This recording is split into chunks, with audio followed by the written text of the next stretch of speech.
What's up? It's Dominic D'Angelo. It is adfreeshows.com. I am of SEScoops.com and of brassringmedia.com. Little dirt sheet writer right here. Hey, check it out. brassringmedia.com. As a matter of fact, I have a new interview up there with Adriana Mosley, Big Daddy Adriana Mosley. Such a fascinating, really cool person that you can check out on brassringmedia.com. We talked for about 30 minutes. Cover the state of indie wrestling and women's wrestling and how to navigate in today's world when it gets to the modern world of wrestling and women's wrestling in particular. And she gives some insight behind balancing her professional life with the pro wrestling world. How does that all pan out and everything to that effect? And in turn, she talks about she is an expert in psychology. So how does that transition over to pro wrestling, vice versa? We talk video games, we talk music, we talk a lot of cool stuff. So check it out. She's a really fun person. Really happy that I got to interview her. So check it out. Very cool person. Speaking of cool people, let's give some shout outs to some folks in the chat. Triple E says, "What's up? All hail the king of luchadors, double the dirty Dominic Mysterio." That's right. Good move by WWE. Very good move to make Dominic Mysterio the AAA mega champion. You got to ride that wave. This is one of your new brands. Why not put one of your biggest stars as at the forefront of it all? Triple E also adds the dirty sheets, running wild with all the stuff Tony Storm said on the Same Man podcast while partaking in all that tobacco dirt. LOL. I wasn't aware of this, Triple E. So when I saw this earlier and right before I went live, I did a little digging to see what Tony Storm had to say. So we'll talk about that. Thank you for helping out the show. Good day, RNI, says Johnny Disco. I think AAA is quickly becoming my new favorite. How about that? And that's the neat thing about it. That's the neat thing about having AAA. It's a different flavor of ice cream, but still in the ecoscape of WWE, much like NXT was back in 2013. I think WWE is really trying to seek that identity again, that kind of brand again, where it is still a part of your hierarchy when it comes to your shows and programming, but at the same time too, you want it to have a little bit of edge, a little bit of different flavor, and a little bit of things that is not what you're accustomed to seeing, whether that's on Raw or SmackDown. Wrestling Old Ed says, "Good day, RNI. Happy Monday. $250 million budget for WrestleMania 43. Holy cats! Do you think we'll get a hologram? No AEW Hall of Immortals stage celebration. Saudi always wanted the legends after all, right? Who knows, man? It's $250 million. I mean, you look at it. So yeah, the announcement was made after the show aired on Friday.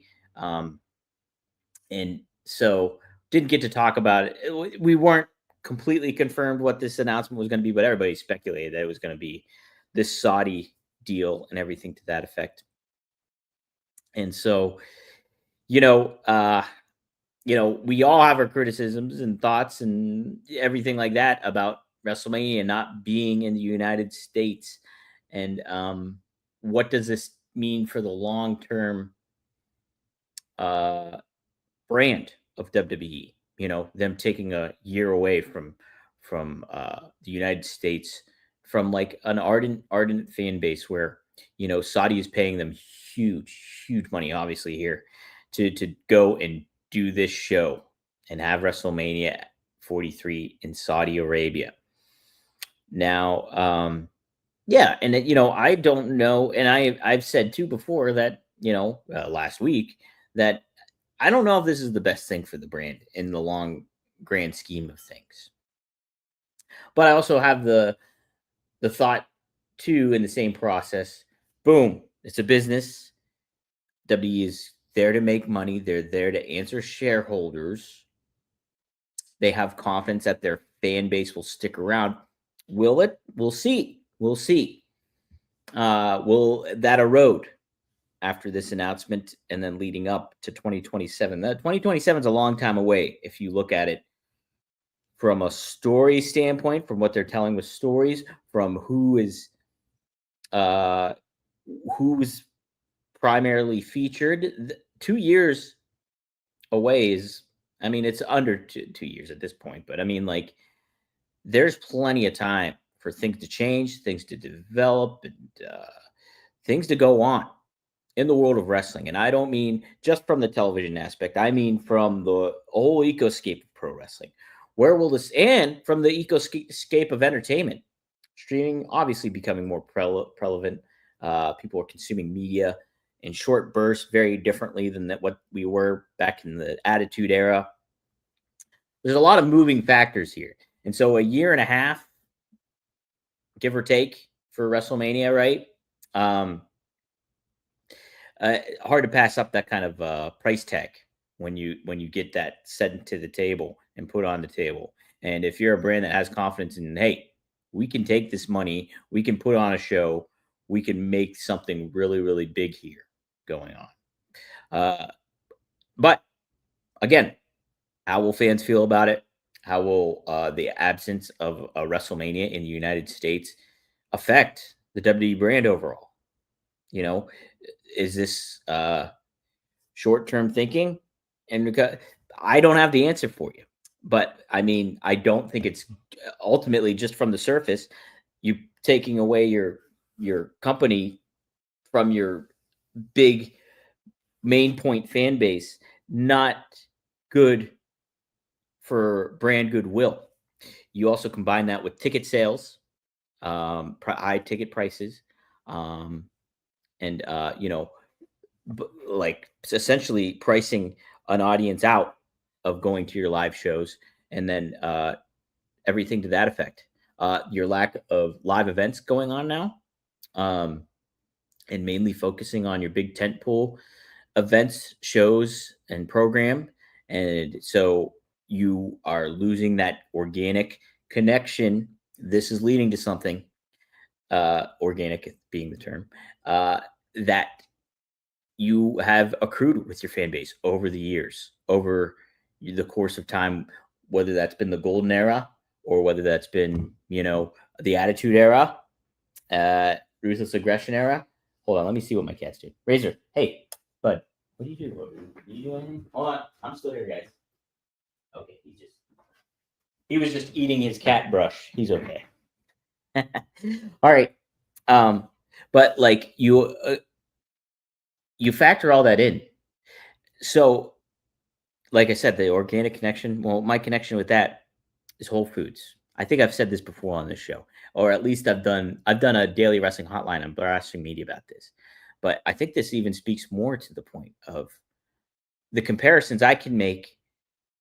If WWE is Whole Foods, TKO is Amazon. Whole Foods was bought out by Amazon in 2017. Now I worked for Whole Foods starting in 2016, January 2016. And so getting in there, I was on the front end, I was a cashier. And getting in there and being a part of the Whole Foods environment before Amazon bought it out, you could see obviously it's a corporation. It's still a big business at this point in time, but there was a very communal aspect, not just with team members, but with the community and what they would do in regards to product that they have. They'd have local product. They'd have a lot of like Pittsburgh area local produce coming in. It was a really, really unique kind of vibe going on. There was a more intimate kind of thing where you had a designer in house that would make all the signage. So, like this really kind of cool, unique, specific to the store identity, and like the team members that were brought in were really approachable, friendly, and a good time. Like, let me tell you, like, I used to go like at Whole Foods. We used to go and party together as team members. Like, we'd go. Somebody would have a house party later on, and so like team members just show up, hang out, party down. You go to work the next day, and it was fun. It was a blast. And it was a great way to connect with people. Now, don't get me wrong, Whole Foods still has that to an extent when it comes to team members and stuff. There's still people that I work with there now that I still get along with from years back and everything to that effect, and they're still there. But once Amazon bought everything, my initial thought was It's not going to change that much. I think it'll be okay. I think people are making too big of a deal about it. Well, I was wrong. I was wrong. Things changed quite a bit. A blessing was our pay got boosted, which was great, amazing, like life changing, really much so at the time too. It was life changing for me in a lot of ways, so that was great. Um, but everything else, from brand identity to the connection with customers, the connection with the team members, everything to that effect really shifted away. Everything got sterilized, homogenized. Um, the signage was gone. The graphic designer in house was gone. Um, lots of things changed. Prime shoppers took over, so you have people shopping for people online and really interrupting the in-store operations as they go. It threw a big wrench in the works. Not only that, you combine that with COVID, everything to that effect, things really came into play. I know this is a huge monologue, but I do think there's a lot of similarities and a lot of foreshadowing to WWE and TKO and what their game plan is. They are losing that connection they have with their customers, with their wrestlers, with you name it. Now, money, it's a business. You're going to make money. That's the point. Making money. Wrestling and money, they've always gone hand in hand. That is not going to change. And it shouldn't really change because that's the name of the game. If you can make money, then you're doing it right. You're doing the business right. So it's not necessarily really a criticism in regards, but it is an observation, a potential foreshadowing of maybe what's to come. Well, WWE use a lot of its identity, and for the sake of short term, maybe storytelling and stuff like that, where things aren't as captivating or things like that, for the sake of getting a quick price tag and getting something really quick. Will WWE ultimately price itself out um, by from its customer base to what TKO is doing? Now, there's something with the TKO shares that is going on. I'm not exactly sure what that is. There was a press release that came out. Brandon Thurston of WrestleNomics released something, so I don't know exactly what that means. I'm too much of a lay person to understand what that entails and how that will affect business from the aspect. But yes, TKO announces $1 billion in share repurchases, including an $800 million accelerated share repurchase up to 174 million. This is all weird language to me, but announced that it has entered into an accelerated share repurchase agreement to repurchase $8 million of its outstanding Class A common stock. The company also announced it has entered into that's all. I'm just reading this as I go. The plan is to repurchase $100 million sales, reflection of our conviction in the business and the intrinsic value of our stock, says Mark Shapiro, President and COO of TKO. The repurchases, together with the recent 100% increase in our quarterly cash dividend program, reflect our continued commitment to a robust and sustainable capital return program. We remain focused on executing our balanced capital deployment strategy to deliver long-term value to our shareholders. That was a whole bunch of words I did not understand in a lot of ways, but I mean, I look, business and stuff is going on, it's being made, and you don't want to lose that connection with your fans. I think the NFL is such a huge monster entity, and they have that aspect where everybody tunes into the NFL. People love football. I love football. My Jets suck. Look I got this new hat just this weekend.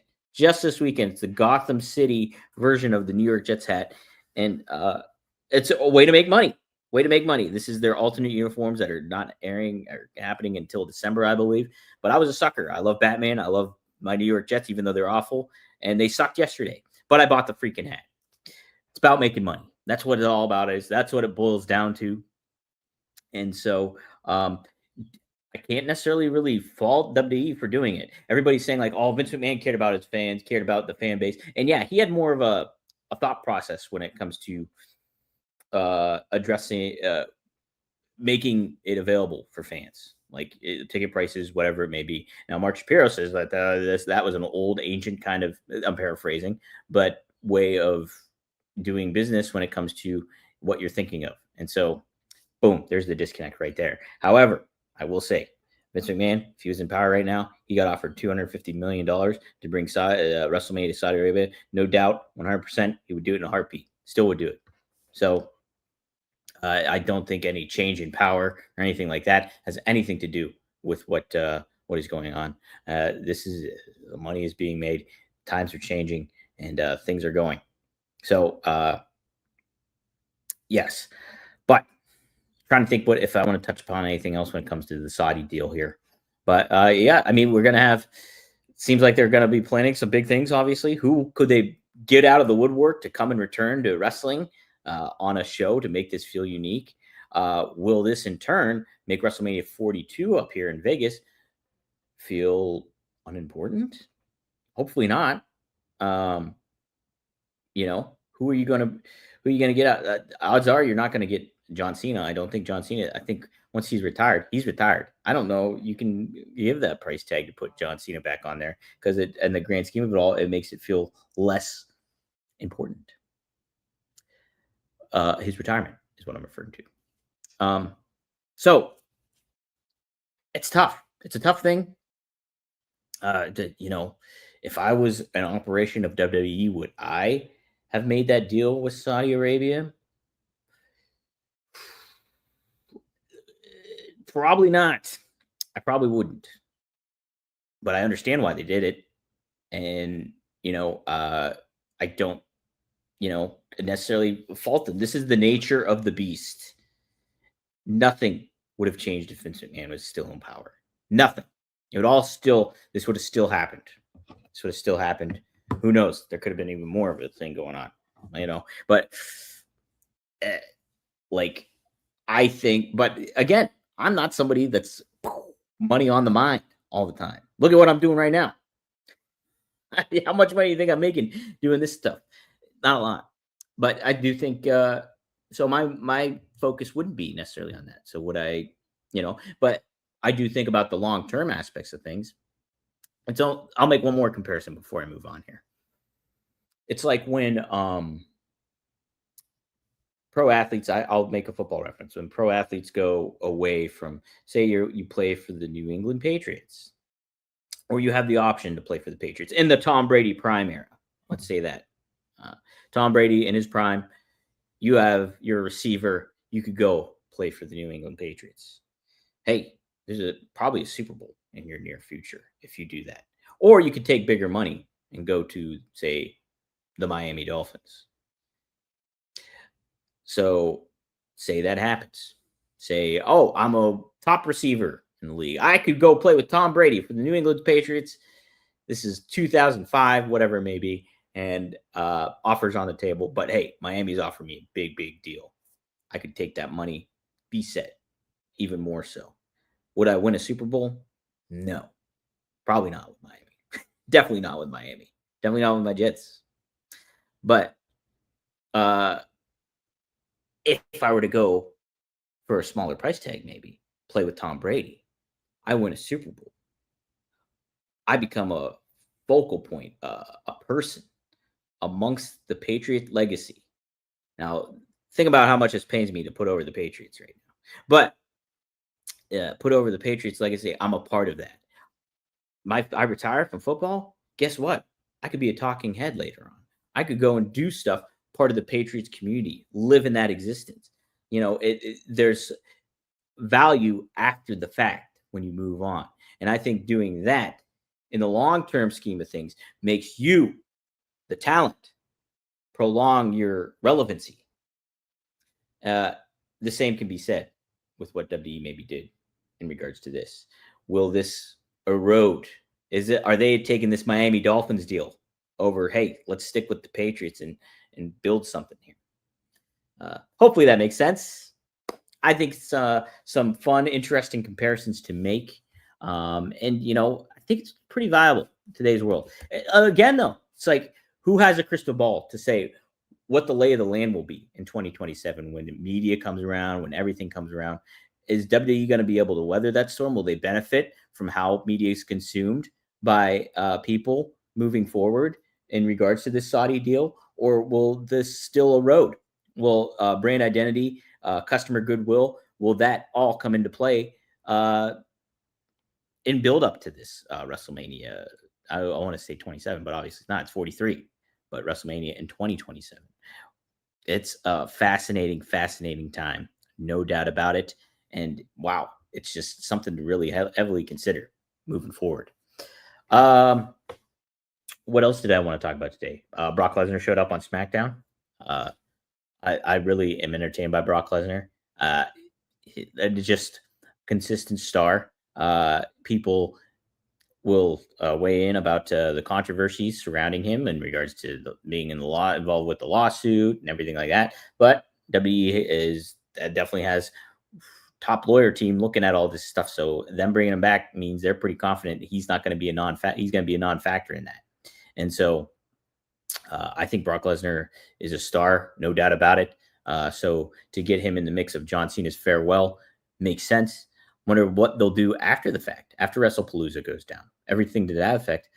Where will they place Brock Lesnar? Will they just put him on the table again until I don't know, geez, Saudi Arabia? I don't know what's going on. Johnny Disco weighs in too on our previous conversation. I don't doubt the Saudi shows would still happen, and I think the backlash against Vince would be worse. Yeah. I just think with the ticket price announcement, the Saudi show announcement feels worse. Sure, I agree with that. Plus, if Vince were still in charge, the show would be worse. 100% it would be. Like, Vince lost his fastball quite a while ago when it came to, I think, and it became like when WWE became the only show in town, basically, Vince played to all his guilty pleasures and his whims and what he thought was successful with fans and inconsistent stuff. So I do think WWE would be worse off. I'm 100% with Johnny Disco. I think people are so quick to be like, oh, Vince wouldn't let this happen. Vince said, no, he would definitely have let this happen. And yeah, the product might have been unwatchable at this point. So, who's going to main event the show on Saturday? Says Dre Owens. Oh my gosh, which one are you talking about? Are you talking about All Out? Or are you talking about WrestlePalooza? All Out. That's a good question. Hangman and Fletcher doesn't seem like a big main event match. I think you're going to send the fan home happy with Cope and Christian taking out FTR. I think that's going to be your big one. Because Hangman and Fletcher, I don't think you can hype it enough right now. I think to Robert's point last week, is saying like how much we like Kyle Fletcher, but I don't think it's like a big headline match. You know what I mean at this juncture. So,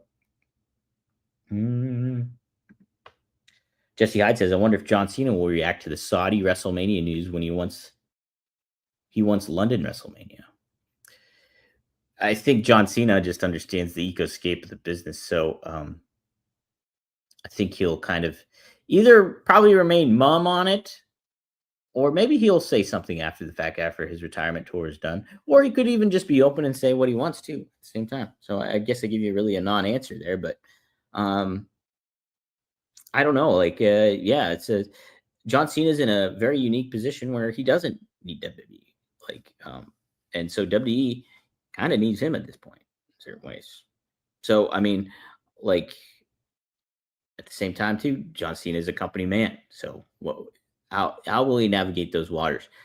I think he can play to both sides of the coin and make it something better. But yeah, he wasn't at the Saudi announcement, was he? So, I mean, he's got better things to do. No offense. I mean, it's just he's a movie star. Let's see. Okay, so Steven Chambers says All Out guessing Mox versus Darby because a lot of cleanup, if not the main event. Good point. Good point. Does that feel like a main event match too? None of this feels like main event matches, to be honest. Like the only thing you could really kind of get away with is Cope and Christian, but we already saw them team up already. But this is in Toronto. It's Canada, so I mean, there's a lot of reasons for it to not be that, or it to be Cope and Christian. You know, um, yeah, I don't necessarily think that there's a really standout match to necessarily be the main event for for All Out. I don't think there is something really super duper. Ooh, okay, must got to do that. Got to do that. I don't think there is something like that. But hey, let's talk a little bit about it's fall, right? It's fall. That means, you know, things are going to get a little cooler. You want to still be able to look good during the fall. Uh, you know, I, anytime that you are out and about, summertime, hey, the sleeves are off right now, but soon enough they won't be. The sleeves are off, the shorts are on, but soon enough we are not going to be in that kind of weather. And let me tell you this, you will feel a lot better coming up when it comes to the perfect gene. That's right, fall is here, and you have to be sure that you're looking good on what you're doing. Your I's are dotted, your T's are crossed, and you got to look good. Well, perfect gene makes you feel good and makes you feel confident too. If wearing jeans feels like a job, fall is about to make that a full-time struggle. Most jeans can't hang. They got you, they fight you going on, cut off circulation the second you win the battle against the button, and give you instant swamp ass the second the sun shows up. Yeah, we're still in like the dog days of summer, maybe a little bit more still. It's kind of cooling down a little bit, but it's pretty hot here today in Pittsburgh. Perfect Jean is here to help end your denim difficulties with the jeans that make getting dressed feel like one of the damn, I look good and didn't even try moments. They're made with super soft fabric that makes you say holy SHIT the second you slide them on, and still stylish enough to idiot proof your fall wardrobe so you'll always look put together. No fashion sense needed. Hey, yeah, that fashion sense is built in when you put on a pair of perfect jeans. I'm telling you, my favorite jeans of all time. No joke, no lie, nothing like that. Perfect jean. My pair of perfect jeans, my favorite pair of jeans I've ever owned, and that's a shoe. I can speak to this too. Yesterday, I was getting on my bike. I didn't have my pair of perfect jeans on, and another pair of jeans on. It was a struggle to get on my bike. Like the stretch and comfort, I was like barely toppling over trying to get on my bike. Never an issue when I have the pair of perfect jeans on. I look good bike riding, baby. Let me tell you that much. And so you can look good doing whatever you're doing this fall with the perfect gene. It's finally time to stop crushing your balls in uncomfortable jeans. By going to theperfectgene.nyc, our listeners get 15% off their first order, plus free shipping, free returns, and free exchanges when you use code rumor15 at checkout. That's 15% off for new customers at theperfectgene.nyc with promo code rumor15. After you purchase, they'll ask you where you heard about them. Please support our show and tell them that we sent you. F your khakis and get the perfect gene. All right. Let's get some feedback here. Oh, yeah, let's talk about Dominic Mysterio winning that AAA title. It's great. It's a great move. Good brand move. Good everything to that effect. To have Dominic Mysterio be your champion, he's such a unique talent, personality, and obviously has that lucha libre connection. Even if he's a heel, it'll be interesting to see once Rey Mysterio gets back too. Can you imagine Rey Mysterio competing for that AAA Mega Championship against his son or something to that effect? My goodness, it speaks to whoever was saying, I can't remember who said that AAA was their new favorite show almost, or it could be their new favorite show. But yeah, I think having Dominic as your champion is great. It's great, and it also gives you that NXT vibe from the 2013s era that people still kind of search for in WWE and want in WWE. So I think that's a good move. I do think too that WrestlePalooza is shaping up to be pretty interesting. We got Drew McIntyre and Cody going down. We got obviously Cena and Brock Lesnar. It feels like a good show. I'm all for it. I'm all for the mixed tag match with CM Punk and AJ Lee going up against Seth Rollins and Becky Lynch. I think huge takeaway, something to really keep note on is Becky going to elevate Seth Rollins, and from a standpoint of, I just don't think he hits. I don't think he clicks that well. With Paul Heyman, it seemed like the right move, everything like that. I'm not seeing the creative growth, I think, when it comes to Seth Rollins and what more can be. I think you pair him with somebody he can really identify with, and his wife, Becky Lynch, who is a great personality, who's seriously, she's one of my favorite wrestlers, like from a presentation standpoint, everything to that in today's world. So you connect her with her husband. Hopefully, they can share that chemistry with a worldwide audience. And so I think that's really something to be mindful of as we move forward with this quote unquote power couple here. Same goes for CM Punk and AJ Lee. I mean, AJ Lee has still the ability to speak on the mic, still has that connection with fans and everything to that effect. So I think this feud is very, very fascinating, and I am all for it. Let's take a look at what the preview stands for tonight. WWE Raw preview. See, the thing when I don't have Robert around is I don't send a rundown, so I really just shoot from the hip, and I just do what as I go. I move as I go, and shoot from the hip term. Golly. All right. Well, I'm not looking at that one. I'm trying to find a straightforward Raw preview for tonight. Let's see if I can find it here on Sports Illustrated, courtesy of Rich Achino, who I'm friends with. Hello, Rich. I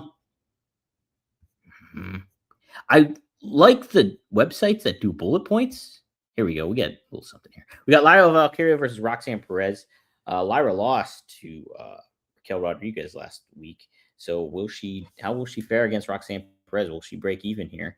It's interesting to see how they'll continue to keep Lyra relevant after losing the Intercontinental Championship. What's next for her? I think she's great as a babyface. I think Becky helped her out a lot too, and in turn, she helped herself. So, will we get Bayley showing up here as a heel? She mentioned Lyra several times. I think it's getting to a tipping point. We also have Penta versus Kofi Kingston. Am I? Yeah, I just want to make sure I'm right on this. This is tonight's Raw. I want to make sure. Yeah, 7 hours ago. Okay, we're good. We're good. Oh, and it's from Massachusetts. That's right. It's from Boston. So from Boston, Cena will be in attendance as well. So interesting to see what he has to say. Obviously, we have Dragon Lee versus El Grande Americano. We have Penta versus Kofi Kingston. Look, let me also kind of be like this. W's got to be kind of careful here.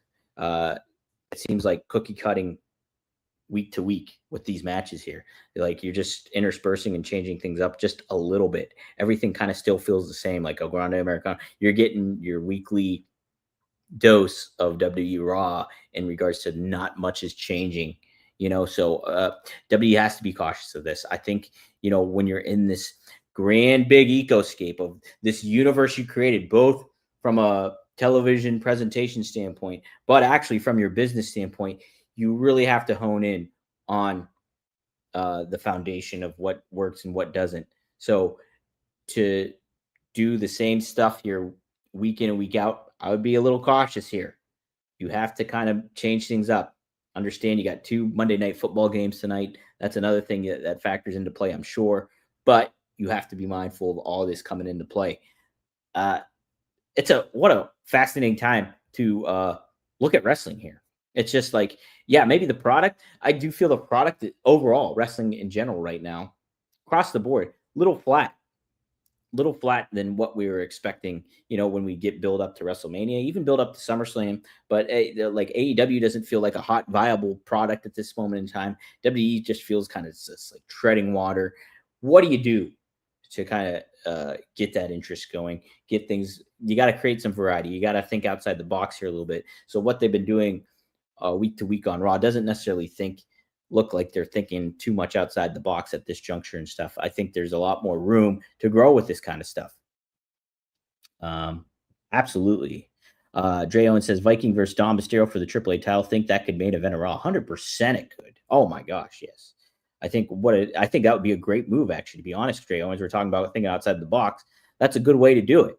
You have Vikingo show up on Raw and in your main event against Dom Mysterio. You have them go back and forth. I think you could almost get away with changing the titles. That, like, if you build it up right, like get it back on Vikingo, to have that do it. I think Dom can accrue enough heat on Raw and at the United States crowd to get Vikingo over. I think if you build Vikingo in the right way, whether you pair him with somebody like, I don't want to say, like, I want to think more outside, again, thinking outside the box here, like somebody somebody cool that people really identify and connect with Um, I just can't think of somebody right now, but I'm trying not to think of like Rey Mysterio, or I'm trying not to think of Paul Heyman. Obviously, he's a heel, but I mean like somebody you connect him with that makes both guys kind of feel like special. And if you got Dom Mysterio going to it, like in Viking, what about like AJ Styles or somebody like that?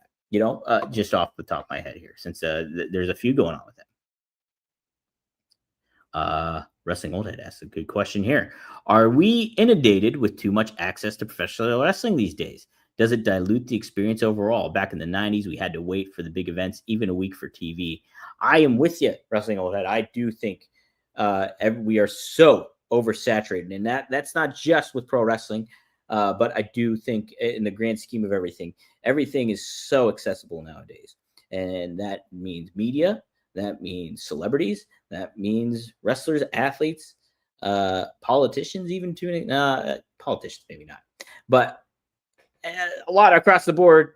Everything's very accessible, right?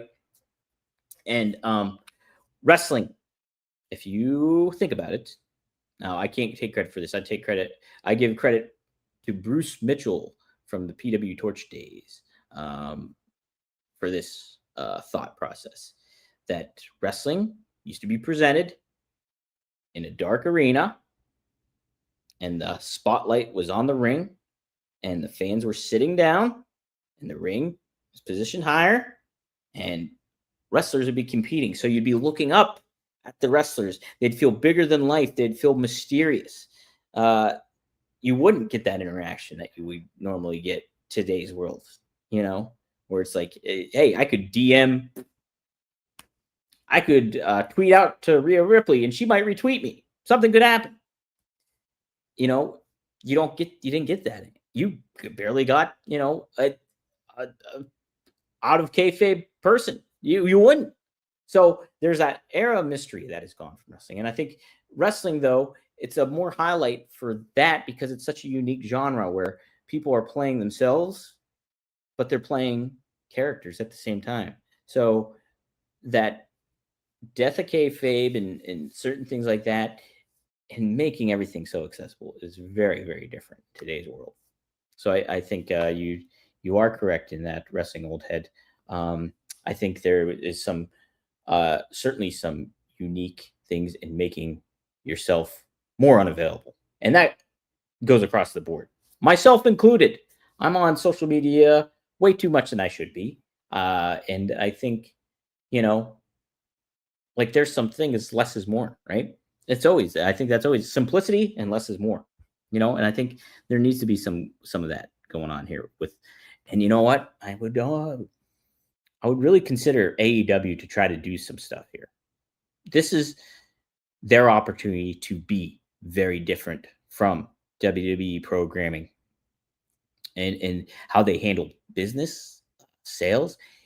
This is their chance to be that grassroots kind of vibe that All In originally had with Starcast One, with the Young Bucks, with Cody, with Kenny, and making it feel that organic. Man, it's going back to the Whole Foods thing. To do that is super important. If I were Tony Khan, I would really, really make a concerted effort to see how much more I can get that identity back, because right now WWE is distancing himself out of that. So if you're Tony Khan, this is the time to do it. Get that connection with the fan base again. Get that intimate, special feeling. Simplify things across the board. Get rid of the gory violence. Because you are segmenting yourself from a big part of the audience if you do that. If you make these shifts, you can really take advantage of what WWE is going to be missing out on if they don't be mindful of it. So I think this is a really valuable thing for Tony Khan at this moment in time, too. Ticket prices, I think was mentioned here too. Yeah, the high prices. Dre Owen says it. The high prices that WWE is doing, AEW could take advantage of that. AEW can make this the brand that fans want to connect with again, and really do that. There's a lot going on here. It's such a fascinating time. Let's see. I think there's an interesting discourse. Let me see here though. So Johnny Disco, this has been a reference to Inundated. Wrestling Old Head, kind of WCW and WWE had multiple shows a week by the end of the 90s. Access to behind the scenes stuff, yes. So Johnny agrees with that. Wrestling Old Head says Disco, that's true, but most of these B and C shows were recaps, enhancement, talent, and matches. Yes. Johnny Disco says SmackDown and Thunder were lesser shows than Nitro and Raw, but they still felt important to watch. Yes, to an extent they did. Thunder kind of lost its thunder a little bit, if I remember as a kid. Wrestling Audit says, I'm thinking more that if you want to watch any matches and moments from the past, you just need YouTube along with multiple wrestling promotions at your leisure. Correct. And then Wrestling Audit says, Disco 100%. But by then, the internet started becoming more of a thing, and WCW and WWF were making so much money that they had to expand. They got greedy and or recognized the band. Yes. And then they kind of got, and like you think about, once the WCW got bought up by WWE, there was less of an onus with WWE to be like, oh, we got to really focus on making our product competitive, and so we can do what we want because we're the only game in town. And then you in turn don't think about your fan base, you think about what maybe Vince is looking at and what Vince wants. And then Johnny Disco says, I see that is true. We can really pick up and choose what win and watch whenever we want. It's true. We're very spoiled at how easy it is to get matches, even from the indies. Yeah, I think the neat thing was when WWE Network came out, it was really cool to go and catch back up and learn about stuff that I wasn't aware of. Like I got hooked onto World Class Championship Wrestling. I binge watched all of World Class, like when WWE Network first came out. And I was like, wow, this is so cool. The Von Erichs and the Freebirds, and you'd have Andre the Giant show up, King Kong Bundy's on some dock eating a chicken wing and cutting a promo. It's like, this stuff is great. It was different than what I was used to seeing. And so having that kind of accessibility is very, I think, important. But if you balance it out with, hey, this stuff is all attainable to you in an easy fashion, but then you separate that out, but making some stuff less attainable when it comes to connecting with talent and things like that. Not saying from a ticket price standpoint, I think WWE should really consider going back to their price model. Who knows if that's going to happen? But I'm sure at some point it will. I don't think this is going to last. But I am saying, from you want to create that air of mystery about your product. How do you find the balance in today's world doing that? That's the issue. Hey, we can talk about this more tomorrow on Rumor and Innuendo. I might fly solo again. Robert is gone for the week, so I might fly solo again. I might try to get a guest on too. So you just stay tuned. But thank you for staying tuned for this episode. You can catch us every Monday through Friday here live on the @Dominic D'Angelo X account, the @WWE Creative _ish X account, on the Ad Free Shows YouTube page, on the SE Scoops X account, on the Oh You Didn't Know YouTube page, and the Rumor and Innuendo YouTube page. But you can also catch us everywhere you go for your podcast stuff. I don't know if I didn't post the episodes from Friday. I'll post those episodes up. So Friday's episode will be up. This episode will be up on your Spotify, on your iTunes, whatever it's called now, Apple Podcasts. But thank you all for tuning in. Best of luck in your future endeavors. And hey, let's go Jets. I need to come up with a better